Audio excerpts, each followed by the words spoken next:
ये हमारा HLO app का इंटरफेस है। इसमें पहला जो प्रश्न होता है लाइन क्रमांक जो 3 डिजिट में होता है, यह ऐप के द्वारा ऑटो रिलीज किया जाता है। जैसे जैसे प्रविष्टि हमारी आगे बढ़ेगी यह भी आगे बढ़ता चला जाएगा। जो दूसरा प्रश्न है हमारा भवन नंबर है, इसमें हम मैनुअली जो भी भवन नंबर होगा उसको दर्ज करेंगे।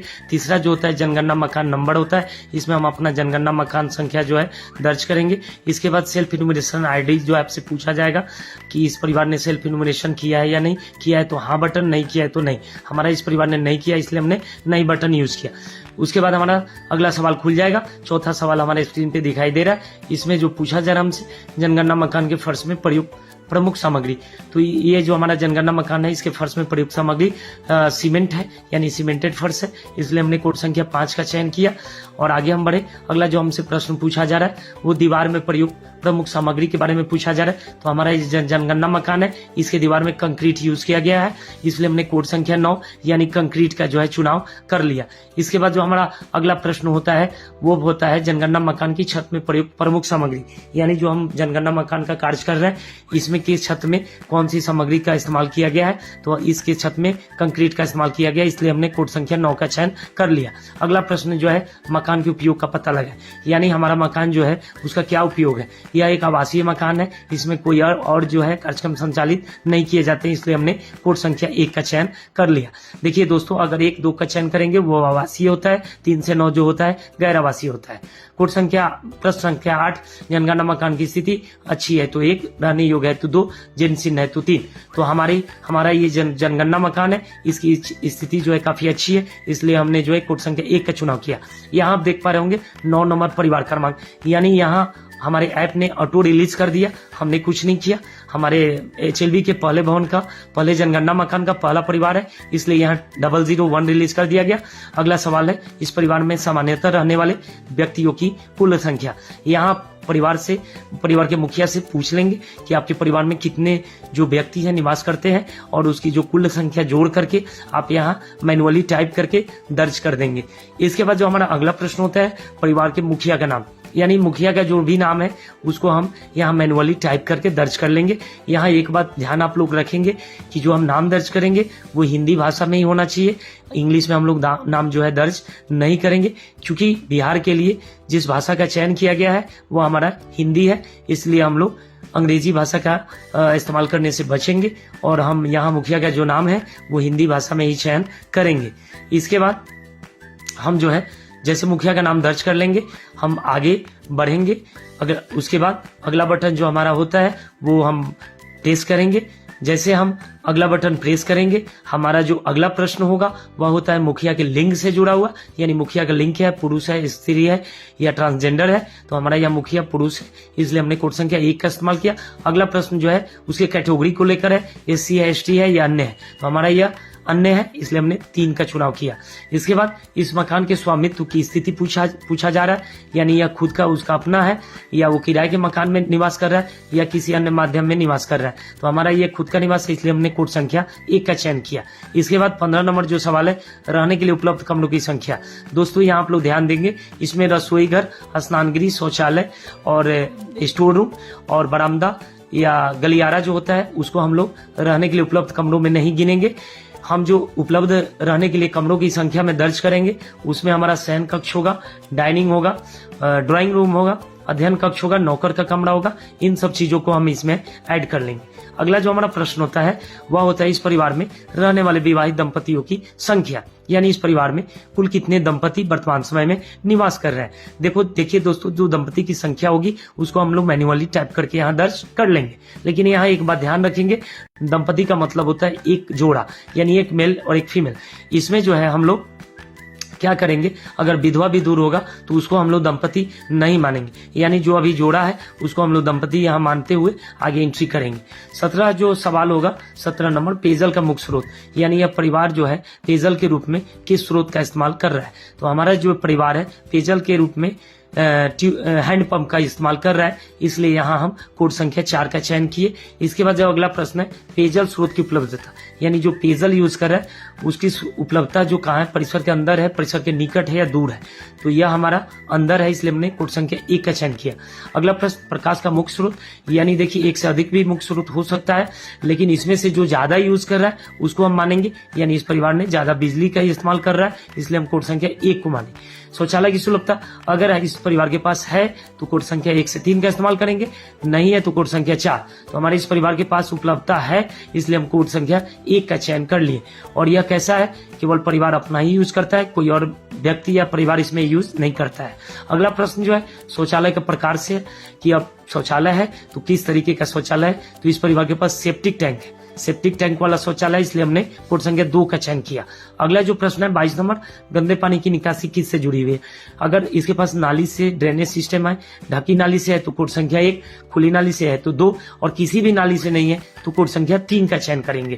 तो हमारा जो ये परिवार है इसके पास कोई ड्रेनेज सिस्टम नहीं है, इसलिए यह परिवार जो है खुले में पानी ऐसे ही बहाता है, इसलिए हमने कोड संख्या 3 का चयन कर लिया है। अब हमारा जो अगला प्रश्न होगा वह होगा परिसर के अंदर स्नान घर की सुविधा की उपलब्धता से संबंधित। अगर इस परिवार के पास है तो कोड संख्या 1, 2 का चयन करेंगे, नहीं है तो कोड संख्या 3 का चयन करेंगे। कोड 1 कह रहा है कि स्नान गृह, यानी प्रॉपर कोई स्नान गृह इस परिवार के पास है तो कोड संख्या 1 का चयन करेंगे। लेकिन स्नान गृह है, लेकिन चारों साइड से दीवार है, गेट है, लेकिन छत नहीं है, तो इसके लिए कोड संख्या 2 दिया गया है। तो हमारे इस परिवार के पास उपलब्धता जो है नहीं है, इसलिए हम कोड संख्या यहाँ 3 का चयन कर रहे हैं। और इसके बाद जो हमारा अगला जो प्रश्न होगा वो इस प्रकार होगा। इसके बाद हम रसोई घर एलपीजी पीएनजी कनेक्शन की उपलब्धता से जुड़ा है। दोस्तों यहाँ 2 प्रश्न है, यानी उस परिवार के पास रसोई घर की उपलब्धता है या नहीं है, और एलपीजी पीएनजी कनेक्शन की उपलब्धता है या नहीं। देखिए अगर इस परिवार के पास रसोई घर उपलब्ध है और रसोई घर में प्रॉपर खाना बनाता है तो उसके लिए कोड 1, 2 का चयन करेंगे। अगर इस परिवार के पास कोई रसोई घर की सुविधा उपलब्ध नहीं है और यह खाना घर के ही अंदर किसी जगह पे बनाता है तो कोड संख्या 3, 4 का चयन करेंगे। और यह घर के अंदर भी नहीं बनाता है और रसोई घर भी नहीं, कहीं अन्य जगह पे बनाता है या बाहर बनाता है तो उसके लिए कोड संख्या 5, 6 का चयन करेंगे। अगर ये खाना ही नहीं बनाता है तो कोड संख्या 7 का चयन करेंगे। अब आ जाइए, अगर इस परिवार के पास रसोई घर नहीं है, घर के अंदर बनाता है, एलपीजी पीएनजी कनेक्शन उपलब्ध है तो कोड संख्या हम 3 का चयन कर लेंगे। तो हमने यही चयन किया। इसके बाद अगला जो प्रश्न है खाना बनाने के लिए यह प्रयुक्त मुख्य ईंधन इस परिवार के पास क्या है। तो इस परिवार के पास एलपीजी पीएनजी है, यानी ज्यादा यही यूज करता है। इसके बाद जो अगला प्रश्न है रेडियो ट्रांजिस्टर, यानी यह परिवार सुनता है कि नहीं रेडियो। तो किस सुनता है तो 1 से 3, नहीं सुनता है तो कोड संख्या 4। अब सुनता है तो कैसे सुनता है, परंपरागत रेडियो सेट पे सुनता है कि मोबाइल स्मार्टफोन पे सुनता है या किसी अन्य उपकरण पे सुनता है। तो यह परिवार मोबाइल फोन स्मार्टफोन पे सुनता है, इसलिए कोड संख्या चयन किए। इसके बाद टेलीविजन से संबंधित प्रश्न है कि इस परिवार के पास टेलीविजन है या नहीं, है तो कोड संख्या 1 से 4, नहीं है तो कोड संख्या 5। अगर है तो कैसे वो टेलीविजन का इस्तेमाल जो है कैसे करता है, तो ये मुफ्त डिश यानी फ्री डिश का इस्तेमाल करता है, इसलिए हमने कोड संख्या 1 का चयन किया। इसके बाद 28 नंबर जो प्रश्न है वो पूछता है इंटरनेट सुविधा इस परिवार के पास है कि नहीं, है तो कोड संख्या 1 से 3 का चयन, नहीं है तो कोड संख्या 4 का चयन।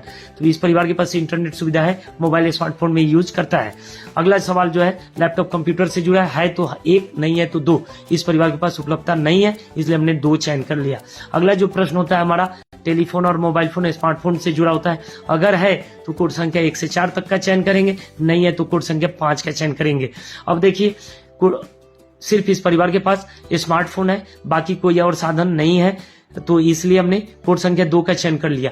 अगर देखिए स्मार्टफोन भी होता और लैंडलाइन भी होता तो उसके लिए हम क्या करते, 4 कोड चयन कर लेते, यानी दोनों। इसके बाद अगला जो प्रश्न होता है साइकिल स्कूटर मोटरसाइकिल मोपेड से जुड़ा होता है, यानी साइकिल है सिर्फ इसके परिवार के पास तो कोड संख्या 1, स्कूटर मोटरसाइकिल मोपेड है तो 2, अगर दोनों है तो 3, नहीं है तो 4। तो हमारे इस परिवार के पास एक मोटरसाइकिल है, इसलिए हम यहाँ कोड संख्या 2 का चयन करेंगे। अगला जो हमारा प्रश्न होगा कार जीप वैन से जुड़ा होगा, यानी इस परिवार के पास है तो कोड संख्या 1, नहीं है तो कोड संख्या 2। तो हमारी यहाँ ध्यान रखेंगे सिर्फ होना ही नहीं है, उसकी उपलब्धता भी है। अगर वो दूसरे का भी यूज कर रहा है तो भी यहाँ माना जाएगा उपलब्धता, तो हाँ कर देंगे। लेकिन यहाँ परिवार नहीं यूज कर रहा है, इसके पास है नहीं उपलब्धता, इसलिए हमने कोड संख्या 2 का चयन किया। अगला जो है 33 नंबर प्रश्न परिवार द्वारा उपभोग किए जाने वाले मुख्य अनाज, यानी इस परिवार के द्वारा ज्यादा किस अनाज का उपयोग किया जा रहा है, यानी चावल, गेहूं, ज्वार, बाजरा, मक्का या कोई अन्य जो है अनाज।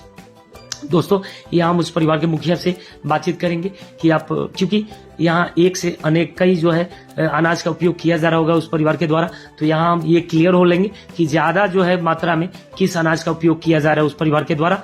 जो ज्यादा मात्रा में उपयोग किया जा रहा है उसी कोड का हम यहाँ चयन करेंगे। तो हमारे इस परिवार के द्वारा चावल का इस्तेमाल ज्यादा किया जा रहा है, इसलिए हमने कोड संख्या 1 का चयन कर लिया।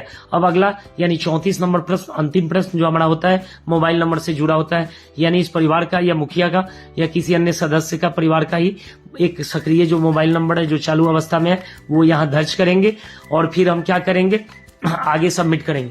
हम जैसे सबमिट करेंगे, हम जो 1 से 34 प्रश्न भरे हैं वो हमारे पास रिव्यू के लिए आ जाएगा। हम उसको एक बार पुनः जो है मुखिया को भी दिखाएंगे, खुद भी रिव्यू करेंगे। अगर कहीं हमसे कोड के चयन में कोई त्रुटि हो गई है तो उसको जो है हम एडिट बटन पे जाके वहां एडिट कर लेंगे और फिर जाकर के हम फाइनल सबमिशन कर देंगे, आगे पुष्टि कर देंगे।